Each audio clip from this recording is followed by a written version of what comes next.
We are so sorry, Ms. Zahn, for what's going on. Our hearts are obviously with the entire community. Can you give us a sense of what you're hearing from your community amidst this tragedy?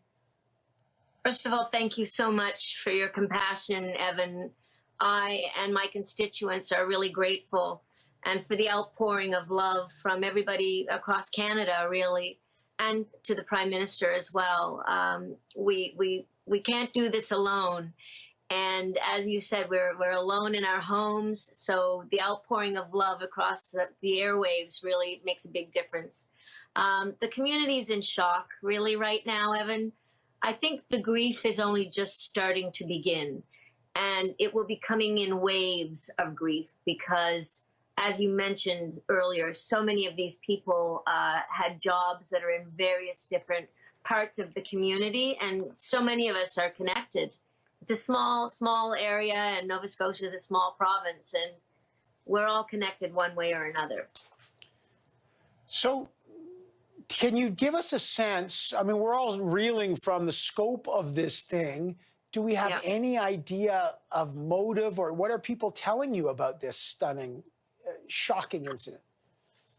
No, we don't really know a motive yet. I mean, we do know that he knew some of the people, but that also that a number of them were random. I do know that a neighbor who went to see about shots that had been fired, etc., was also killed. And this is the type of thing that is extremely upsetting for all of us. Some of my friends reached out to me on a Sunday to ask about if I knew anything about certain families, which I did not know any names. And then they said they couldn't get a phone call from them. They couldn't get anything from Facebook from them. And then they said they saw that their house was on fire and couldn't hear from them. And then today they contacted me to say that, in fact, the entire family, the three, had been killed. So it's mind-boggling. Yeah, it's unimaginable. The Public Safety Minister, Bill Blair, said he was in contact with his colleagues in Nova Scotia, yourself included. He'll join us in a minute, but he wanted to let them know the federal government, pardon me, is there to support all of you. How will you reach out to the community and get a sense of what's needed right now from people as they're coping not just with COVID-19, but now with this massacre? Well, to be honest, we really have a large connection through Facebook. This is an older population here in my riding of Cumberland, Colchester. We don't tend to use Twitter. We tend to use Facebook, and there are many different groups that a lot of us belong to, and just reaching out across the miles to each other. A lot of conversations are taking place.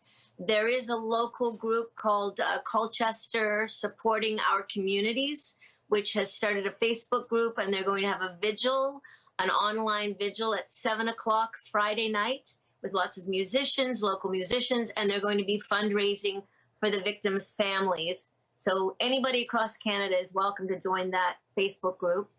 And I'm going to continue to reach out to people by phone, by email, by social media, because we can't go anywhere right now, and we can't even go for walks on the beach. So, but we're going to be reaching out to each other. And as I always like to say, Canadians, thank you so much for all your support, because we need you now more than ever.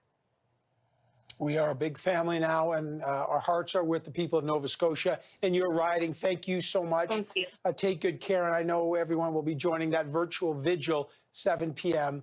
on Friday.